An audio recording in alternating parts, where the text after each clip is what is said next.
vieram de longe e em fuga, mas agora são os novos europeus. Mais de 1 milhão de refugiados chegou no ano passado. Muitos fugiram de guerras na Síria, no Afeganistão e no Iraque. Outras centenas de milhares chegaram este ano, enquanto a mais recente migração do continente continua a agitar a política, a testar a tolerância e alterar as identidades culturais. Estamos a dar-nos bem por cá e fomos bem recebidos, diz Abeid Mohamed Al-Kader, de 88 anos, patriarca de uma família de 16 pessoas fugidas da Síria há 2 anos. Mas queremos voltar. A família chegou a Berlim em fevereiro e foi instalada, juntamente com outros 1.500 refugiados, num grande ginásio junto do Estádio Olímpico.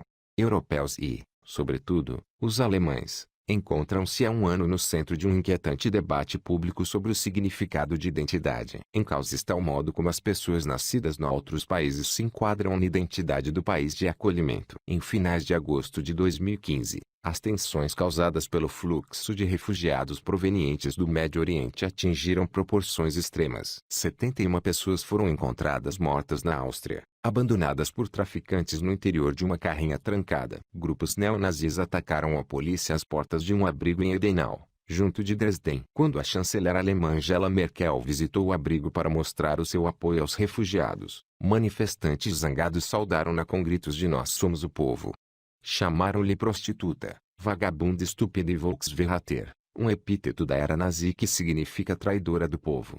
5 dias mais tarde, em 31 de agosto, Merkel realizava sua habitual conferência de imprensa anual de verão, em Berlim. Nesse preciso momento, um grande número de refugiados sírios provenientes de Budapeste embarcava em comboios com destino à Alemanha. Como é costume, Merkel mostrou-se inabalável. Informou que o seu governo previa a chegada de 800 mil refugiados em 2015. Acabou por ser mais de 1 milhão. Recordou à imprensa que a Constituição alemã garante o direito ao asilo político, citando o artigo 1º, a dignidade humana deve ser inviolável. E, em boa verdade, havia mais alemães a ajudar os refugiados do que a lançar-lhes pedras e insultos. A Alemanha é um país forte, afirmou Merkel. Já alcançamos tanto. Nós conseguimos fazer isto.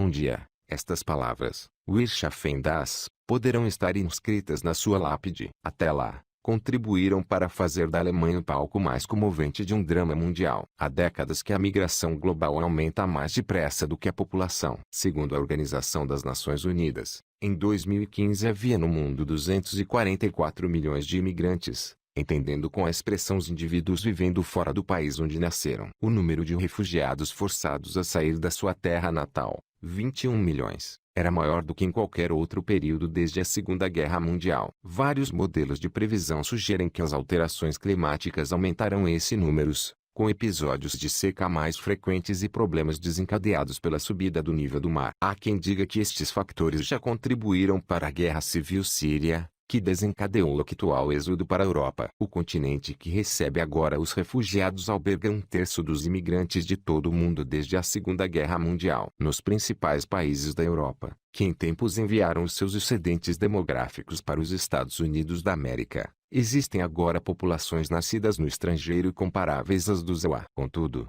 poucas mentes europeias e ainda menos corações europeus se adaptaram a essa realidade. Até nos EUA, onde John F. Kennedy cunhou a expressão nação de imigrantes, a imigração é tema de discórdia e sempre foi. Na década de 1750, Benjamin Franklin temia que demasiados alemães estivessem a fluir a Pensilvânia. Disse que tinham uma tez escura. Os alemães têm uma palavra para aquilo que assustava Franklin: Überfremdung, ou excesso de estrangeirização. É o medo de a nossa casa se tornar irreconhecível por haver demasiados estranhos lá dentro, falando e comportando-se de maneiras estranhas. A maioria das pessoas consegue pelo menos imaginar a sensação e, na Alemanha, esse tem sido um tema comum ao longo do último ano. Houve manifestações nocturnas e retórica apaixonada de oradores de direita. Houve centenas de ataques a abrigos de refugiados, a maioria dos quais ainda vazios. Escassos dias antes da conferência de imprensa de Merkel, rufias embriagados atiraram um coquetel molotov para o quarto de uma criança num abrigo dos arredores de Hanover. E, no entanto,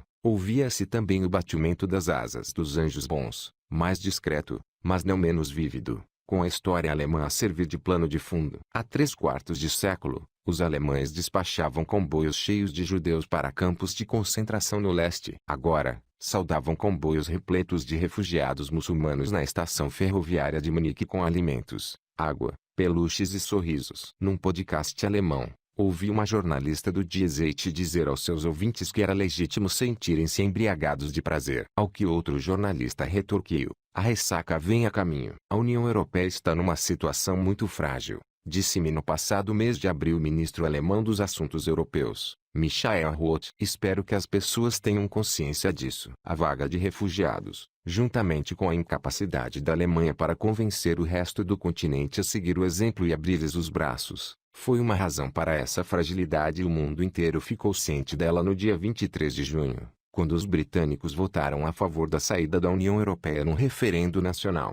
Os refugiados não foram diretamente questionados e a Grã-Bretanha não reconheceu ligação do tema ao referendo, mas as sondagens mostraram que o desejo de reduzir a imigração, vinda de dentro e de fora da União Europeia, foi o principal motivo subjacente à votação favorável ao Brexit. Sírios na Alemanha, algumas pessoas, de cá, gostam de nós e outras não. Como dizem os neonazis, não querem árabes, disse Obadá, à esquerda, de 11 anos, fotografado com a sua irmã, Bailazan, de 8, e pelo irmão, Amer, de 10. Bailazan gosta da sua escola em Berlim, mas o pai ainda está na Síria e ela sente a sua falta. O que aconteceu no Reino Unido, e a crescente oposição à imigração que se verifica igualmente em outros países, só agrava o que está a suceder na Alemanha. Conseguirão mesmo os alemães superar o peso do passado e tornar-se uma Willkommenskultur, uma cultura que acolhe os outros? Se assim acontecer, num mundo cada vez mais cheio de imigrantes e xenófobos, poderá haver esperança para todos nós. Em meados da década de 1970,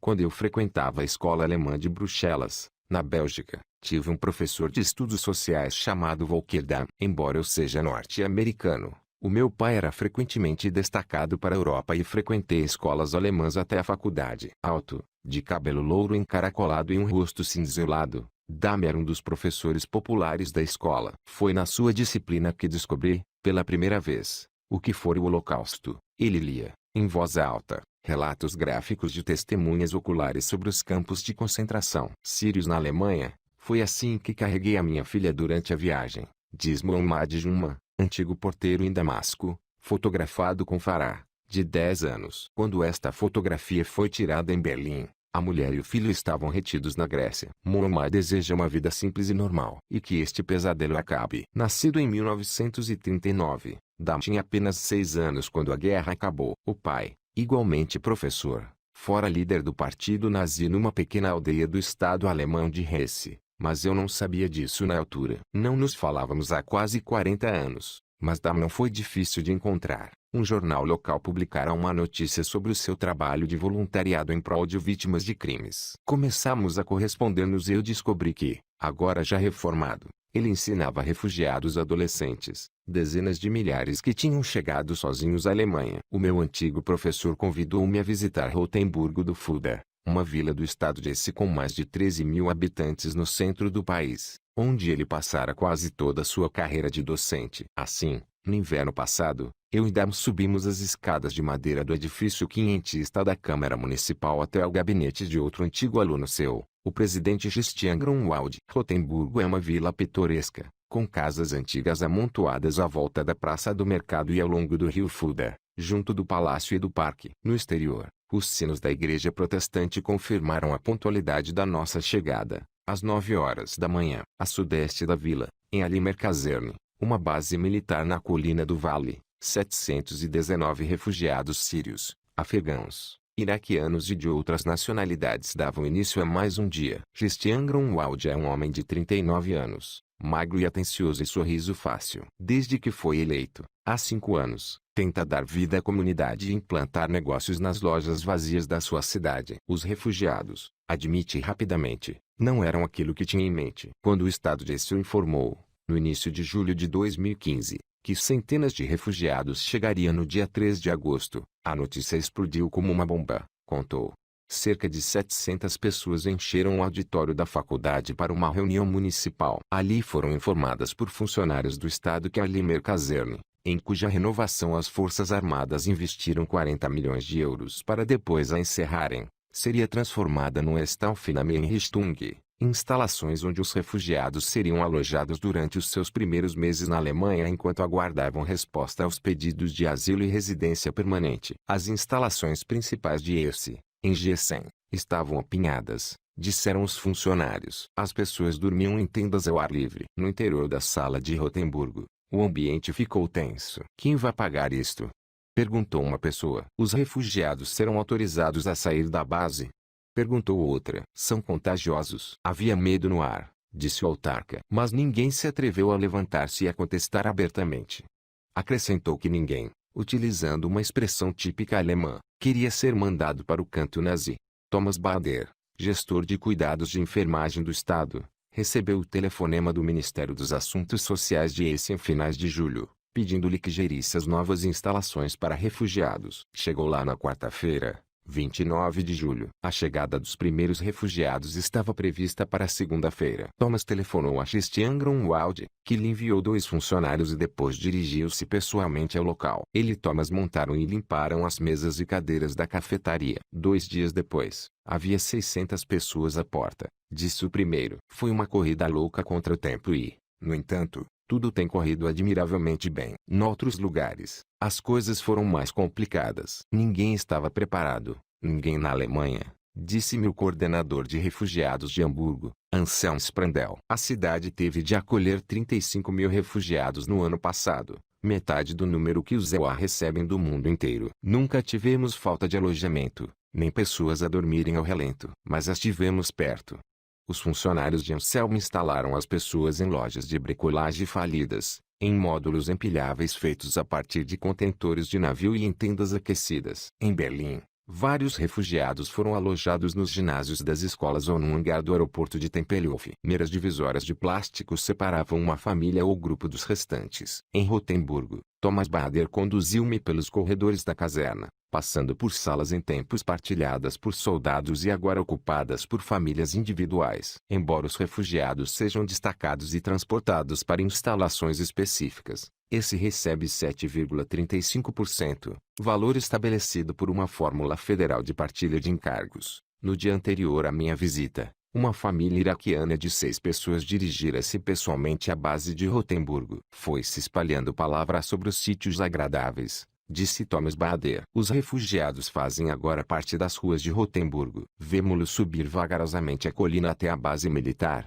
empurrando carrinhos de bebê e bicicletas velhas e carregando sacos de plástico. Além de alojamento, alimentação, roupa doada e outros subsídios em gêneros, recebem mesadas que podem ascender a 112 euros por adulto e 63 euros por criança. Gastam na cidade o dinheiro que recebem, disse Frank Zegenben, proprietário de um hotel local chamado Landau Silbertane. Se não fosse este dinheiro, Rotemburgo podia fechar as portas. É um exagero, claro, mas Christian Grunwald confirmou que os refugiados se tornaram uma mais-valia econômica. Isso não impede alguns cidadãos de Rotemburgo de se manifestarem contra a situação, sobretudo no Facebook. O autarca descreveu de forma viva algumas maneiras como os refugiados desafiam a noção alemã de ordem, deixam lixo no parque e andam de bicicleta nos passeios. Somalis na Suécia. Uma das razões por que gosto deste país é a hospitalidade. Receberam os refugiados de braços abertos, diz Mohamed Osman, de 32 anos,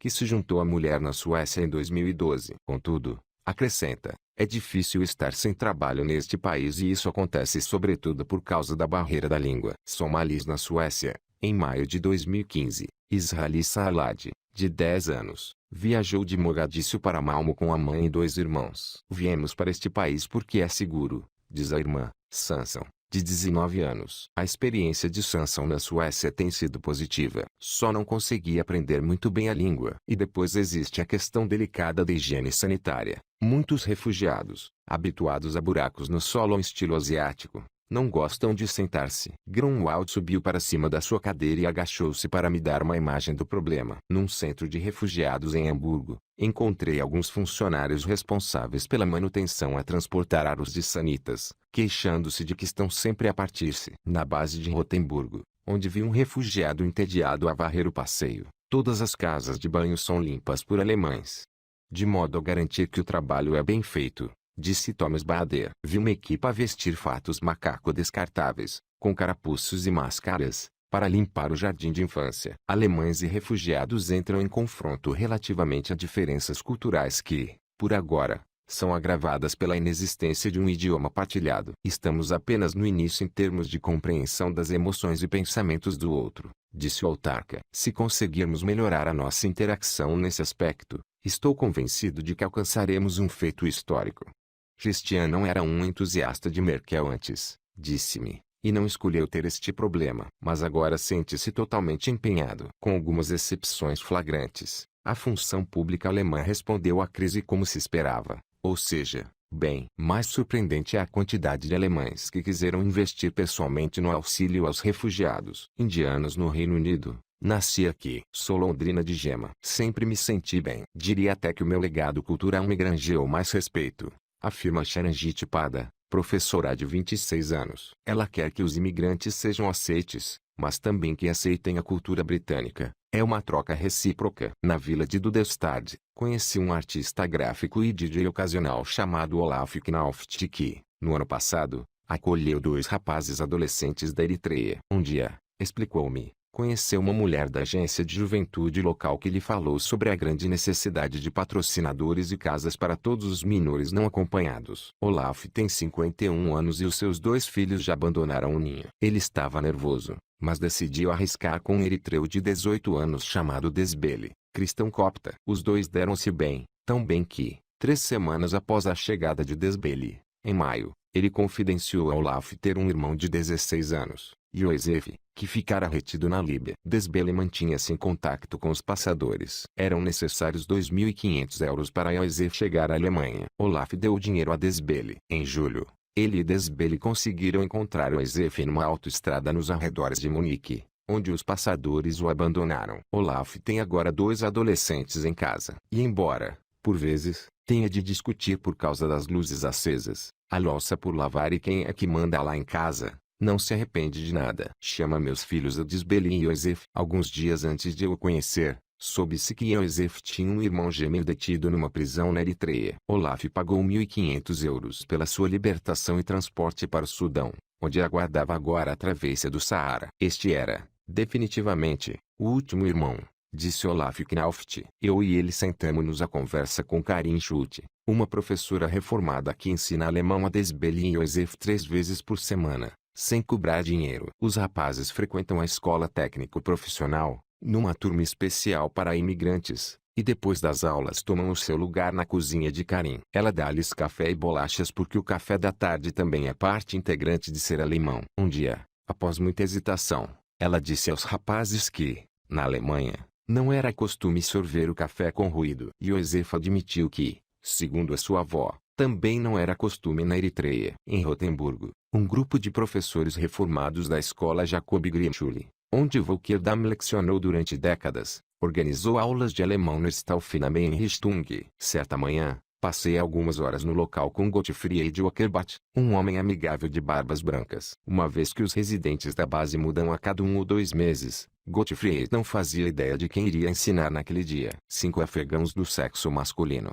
com idades compreendidas entre 12 e 35 anos, emergiram de entre um mar de rostos ansiosos e seguiram-no. Gottfried iria ensinar-lhes o alfabeto com pictogramas, B para banana, e para elefante, e por aí adiante. Ao meu lado, estava sentado Sariel, um homem de 35 anos. Tornou-se rapidamente claro que Sariel não era alfabetizado sequer em Dari. Os rapazes da turma ultrapassavam-no nos exercícios. Enquanto via copiar as letras traço a traço, como se fossem desenhos, imaginava como seria ter de aprender os complicados rabiscos em Dari que um dos rapazes escrevia no quadro, por baixo da expressão Auf Wiedersehen. Senti-me cansado por Sariel, não pelo longo caminho percorrido desde o Afeganistão, mas pelo caminho ainda mais longo que o espera. Nesta aula, os alunos tinham apenas um primeiro contato com o alemão e uma primeira exposição a um nativo solidário. Quando me encontro com eles na cidade, dizem-me olá, professor. E ficam muito felizes por eu os reconhecer, disse Gottfried. Certa tarde em Rotemburgo, conheci um homem sírio de 43 anos que estava na Alemanha há 2 anos e concluíra um curso de alemão com 6 meses de duração. Sentados na sua sala de estar, tivemos de conversar através de um intérprete de árabe. Com a sua idade, admitiu, não era grande aluno. Ahmad, como lhe vou chamar, Era eletricista em Damasco. À semelhança de muitos refugiados, tinha medo de criar problemas aos parentes no país de origem, o Egito, para onde a sua família fugira inicialmente, fizera-os sentir-se pouco desejados. A Alemanha dera-lhe asilo, apoio social e este apartamento no centro de Rotemburgo. Ele sentia-se profundamente grato. Contudo, passados 2 anos, ainda não tinha emprego e isso era quase insuportável. Vou ao supermercado, levo meu filho à escola, mas de resto não saio, disse. Porque tenho vergonha de alguém me perguntar o que faço. Varro muito a porta de casa só para fazer qualquer coisa. Ele perguntou-me se eu achava que um lar de terceira idade das redondezas aceitaria que ele fizesse limpezas de graça.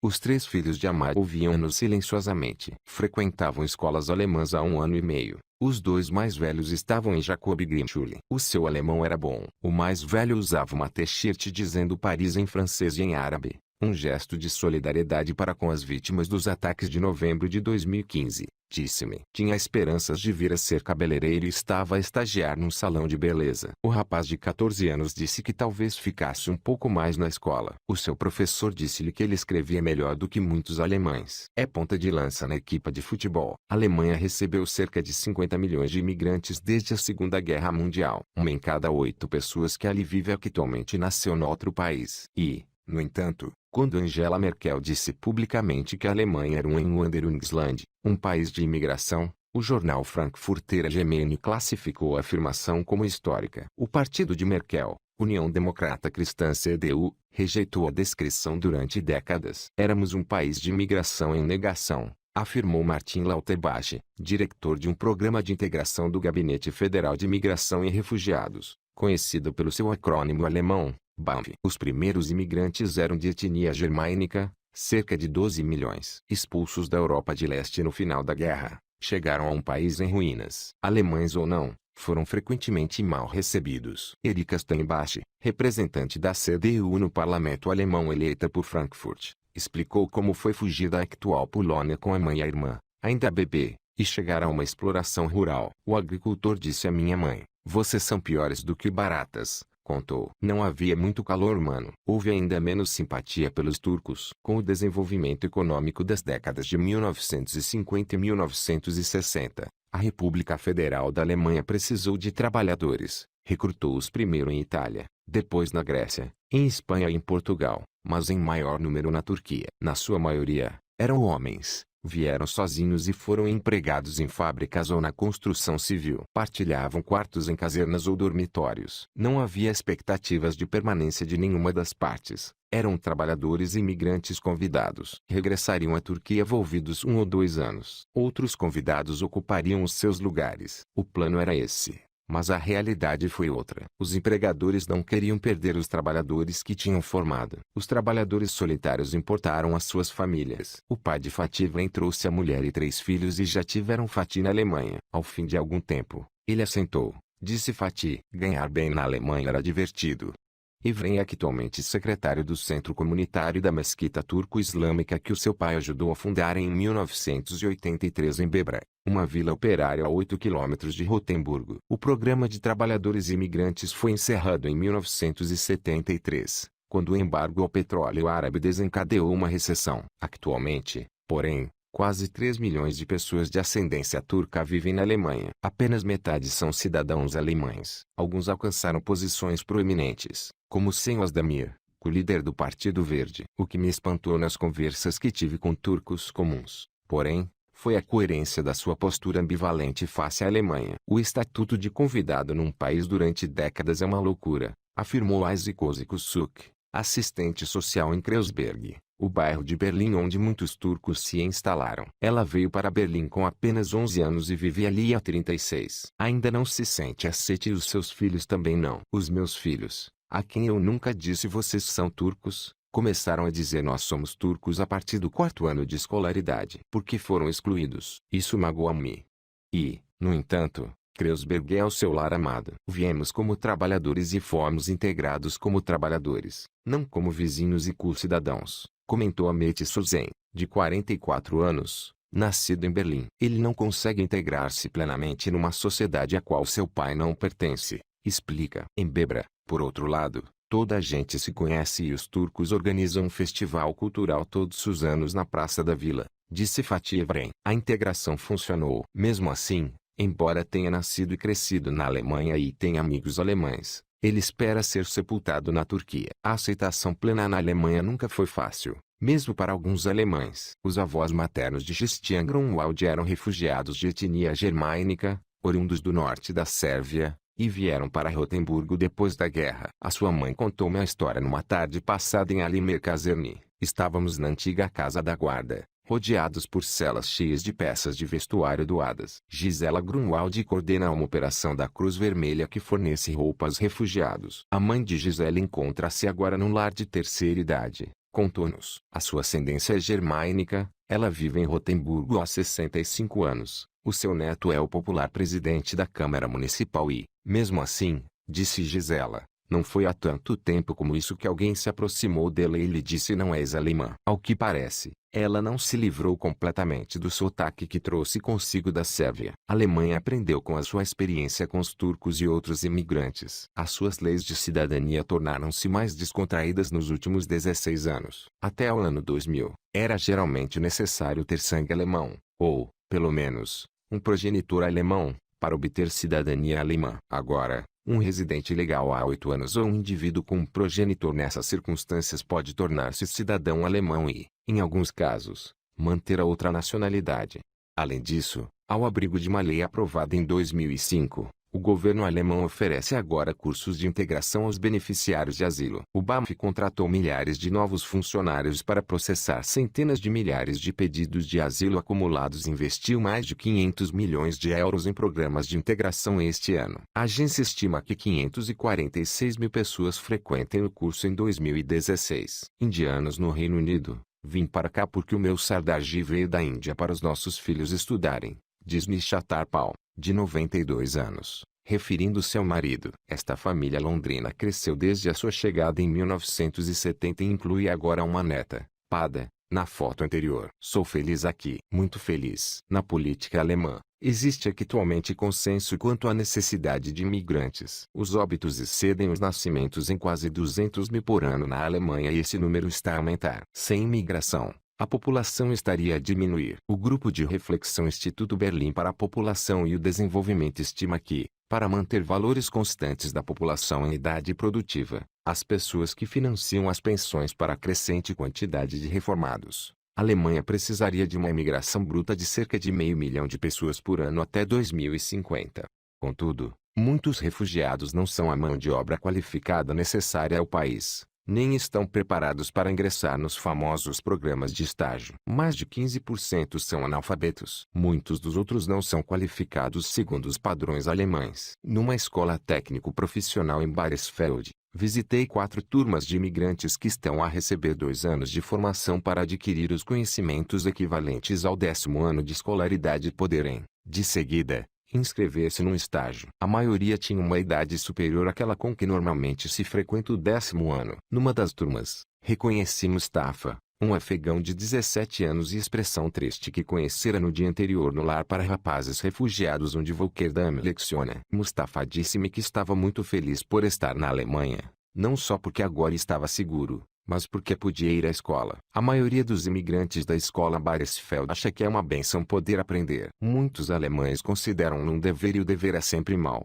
contrapôs o diretor Dirk Bewolshausen. Existe um limite, porém, para aquilo que o desejo consegue atingir. Joana Metes, assistente social local, crê que quase metade dos imigrantes inscritos no programa não conseguirá obter o diploma. Há uma quantidade incrível de matéria para pôr em dia, disse. Precisariam de dias com 48 horas. Os refugiados suficientemente novos para se adaptarem rapidamente, como os filhos de Ahmad, deverão tornar-se uma mais-valia econômica para a Alemanha. Quanto à população de refugiados como um todo, é demasiado cedo para fazer quaisquer afirmações. A Agência Federal do Trabalho estima que metade dos refugiados ainda estará desempregada 5 anos mais tarde, 1/4 deles, 12 anos depois. Na verdade, O acolhimento baseou-se num argumento humanitário e não econômico. Mesmo assim, grande parte da opinião pública ainda não está convencida. O punhado de pessoas dispostas a atirar coquetéis Molotov contra abrigos de refugiados ou a gritar obscenidades a chanceler são apenas a ponta de um iceberg de alemães pacíficos e,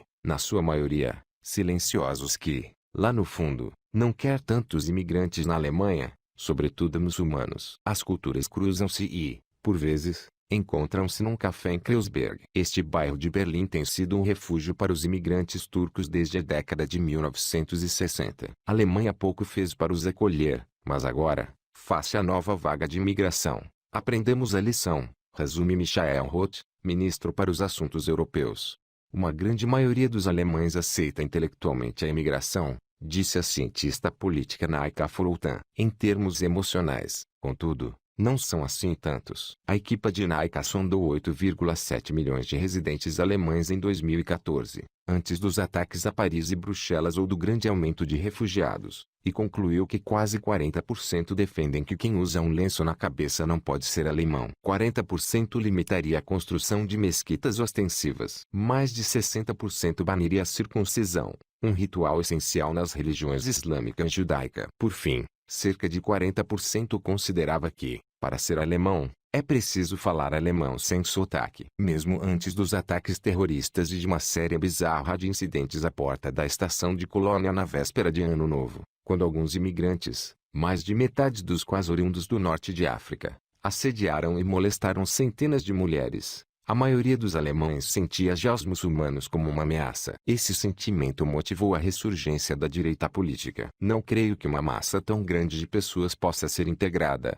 disse Björnke do Alternative für Deutschland, a AfD, o partido populista que, após as eleições em março, possui agora assento em metade das assembleias legislativas estaduais da Alemanha. O que é o líder da delegação do Estado Oriental da Turíngia. Na sua opinião, a imigração minou a comunidade de confiança que anteriormente existia na Alemanha. O AfD é a última oportunidade de paz para o nosso país, afirmou. O que assusta muitos alemães e causa-lhes repulsa. Meu bom Deus, exclamou Volkerdam, quando mencionei que ia vê-lo em pessoa. Björnke é racional e quase suave. Foi professor de história, mas, quando toca nas cordas místicas do nacionalismo nos comícios do AfD em Erfurt, quando lidera a multidão na Praça da Sé em cânticos de Wir sind das Volk, nós somos o povo, ou seja, o povo alemão que Merkel está alegadamente a tentar abolir com a imigração, faz muitos alemães lembrarem-se dos nazis. Sportpalast, 1943. Disse Christian Grunwald,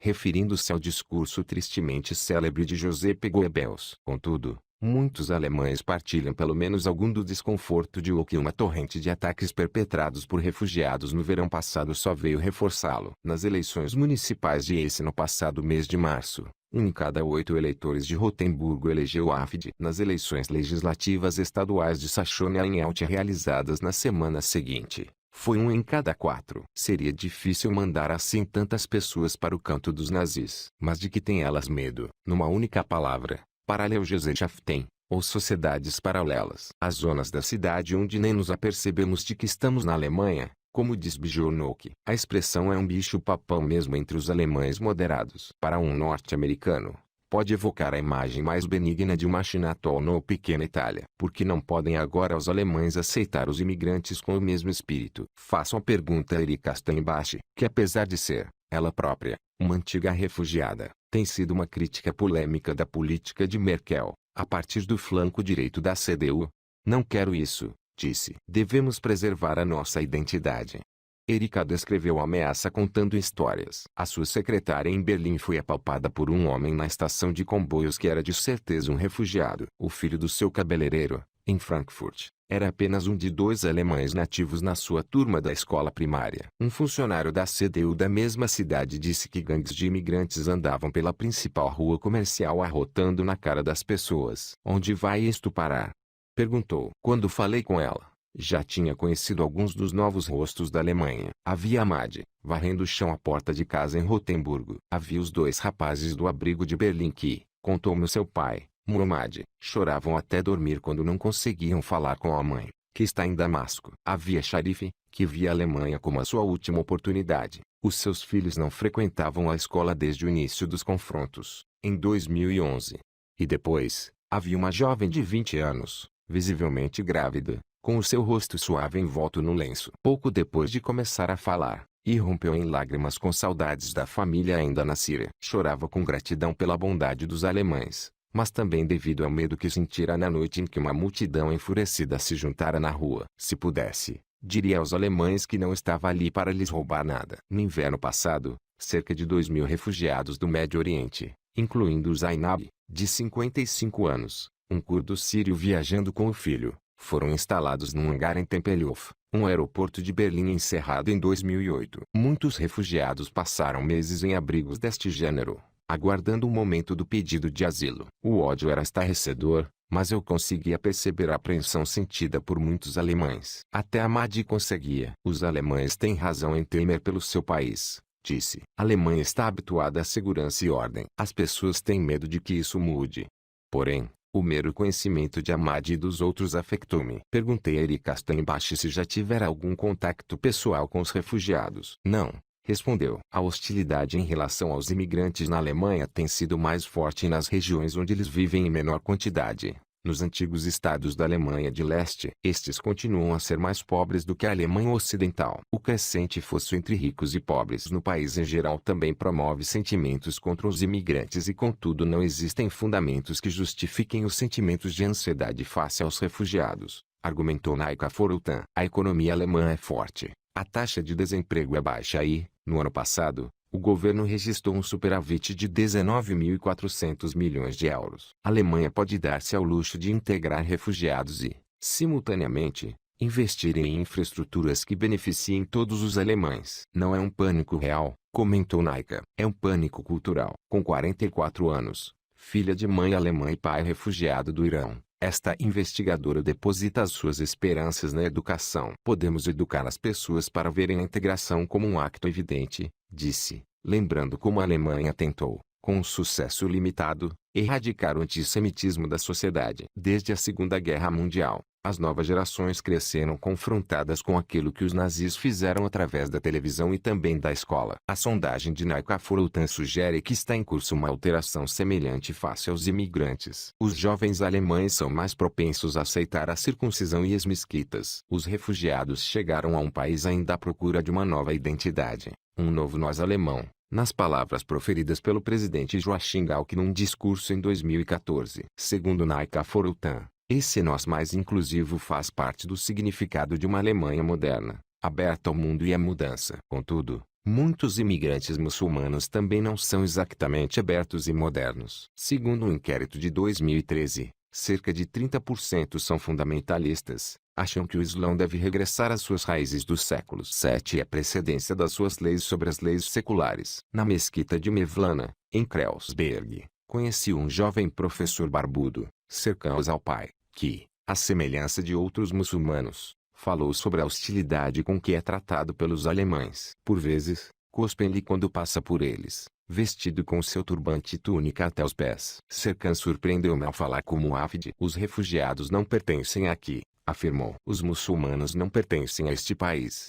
Ele diz aos seus fiéis para regressarem à Turquia, se puderem, pois é muito difícil viver segundo o Alcorão na Alemanha. Um dos princípios geradores de conflitos entre os homens muçulmanos tradicionais e os alemães, cuja Constituição garante direitos iguais a ambos os gêneros, é a norma que proíbe o aperto de mão a uma mulher. Outra é a sua intolerância face aos homossexuais. No dia seguinte ao meu encontro com Serkan Özalpay, num estúdio situado em Neukölln, apertei a mão a outro tipo de muçulmano, uma DJ assumidamente lésbica e fumadora inveterada chamada Ipek Peksoğlu. Cresceu em Berlim, cidade que Serkan classifica como ateia, e adora. Nem sempre foi assim. Quando concluiu o ensino secundário, o seu alemão era fraco e ela não tinha qualquer ligação emocional com o país. Aceitou um trabalho como au pair em Londres, sem saber se voltaria. Um dia, por acaso, tirou um livro com poemas de Goethe da estante. Era divã ocidental oriental, no qual o famoso poeta, famoso também pela sua Eutofenete, a sua abertura em relação ao mundo, celebra o Islão. Os poemas comoveram Ipek. Uau, é uma língua mesmo bonita, recorda-se de pensar. Regressou a Berlim. Agora, por vezes fala em nome do Instituto Goethe, representante da Nova Alemanha. Para Ipek Peksoğlu, a velha Alemanha tem muito a seu favor. mas continua a ter um problema fundamental em abrir a sua cultura e autorizar a mudança. Há não muito tempo, ela estava a actuar num palco em Leipzig, tocando a sua música house anatólica. Um homem foi ter com ela e exigiu-lhe que tocasse música alemã. E ela carregou ainda mais no tom étnico. Ela quis que ele, e a Alemanha toda, percebessem a mensagem. Estamos cá. Não nos vamos embora. Vamos moldar a cidade de forma a adequar-se às nossas vidas. Em Berlim, na véspera do seu casamento com Serkan Savan, a noiva Gözde Sakal celebra uma noite de rena turca, durante a qual as damas de honor dançam e cantam canções tristes e a futura sogra pinta-lhe a palma da mão com henna, prenunciando a perda da virgindade. Cerca de 93% dos turcos alemães casam-se com outros turcos. O medo do outro é sentido por todos, resumiu Ipek. Não são apenas os alemães, mas muitos alemães levaram esse medo ao seu pior extremo há 3/4 de século. Como tal, muitos ainda sentem o seu reflexo, medo de si próprios. Se eu tivesse idade suficiente naquela altura, teria pertencido às SS, disse-me Volkerdam um dia no carro. Só espero que não fosse guarda num campo de concentração. Andamos a pisar gelo fino, disse Gerd Rosenkrantz, analista político em Berlim, falando na guinada para a direita da política alemã. Ainda pode partir-se. E por baixo encontram-se os velhos tempos. No dia 9 de novembro de 1938, quando a noite de cristal chegou ao resto da Alemanha, já passara por Rotemburgo e Bebra. 2 noites antes, multidões partiram janelas e devastaram as casas dos judeus. Goebbels louvou a região pessoalmente, contou Heinrich Nunn, antigo professor de história e colega de Volkerdam. Heinrich era um pequeno museu dedicado aos judeus mortos em Rotemburgo numa casa de Fulda que foi em tempos o Mikvah, a casa dos banhos rituais, feminino.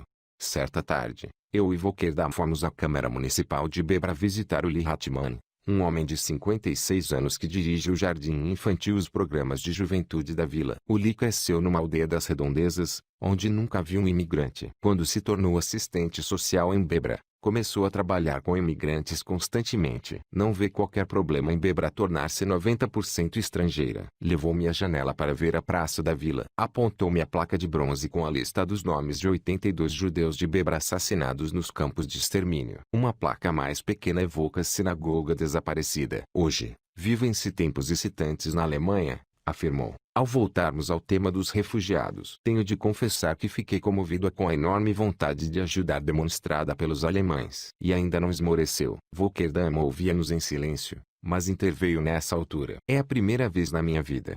Fez uma pausa e pediu desculpa. Olhei para o meu antigo professor. Tinha os olhos marejados de lágrimas. É a primeira vez que posso dizer que sinto orgulho na Alemanha, referiu. Olhei novamente para Uli Hartmann. Os seus olhos brilhavam. Falamos sobre quão difícil fora para os alemães, durante tanto tempo, sentir um orgulho nacional saudável, um orgulho que transcendesse o campeonato do mundo de futebol, mas não parecesse arrogante e perigoso. Talvez os alemães pudessem sentir orgulho por terem recebido os refugiados, disse Uli. Talvez o orgulho venha da democracia vivida. Virou-se para o computador para procurar o número de telefone de alguém com quem achava que eu devia falar. Um homem que o ajudara a assentar o soalho do novo centro de juventude. Era Fatih Evren, o homem que o conhecera na mesquita.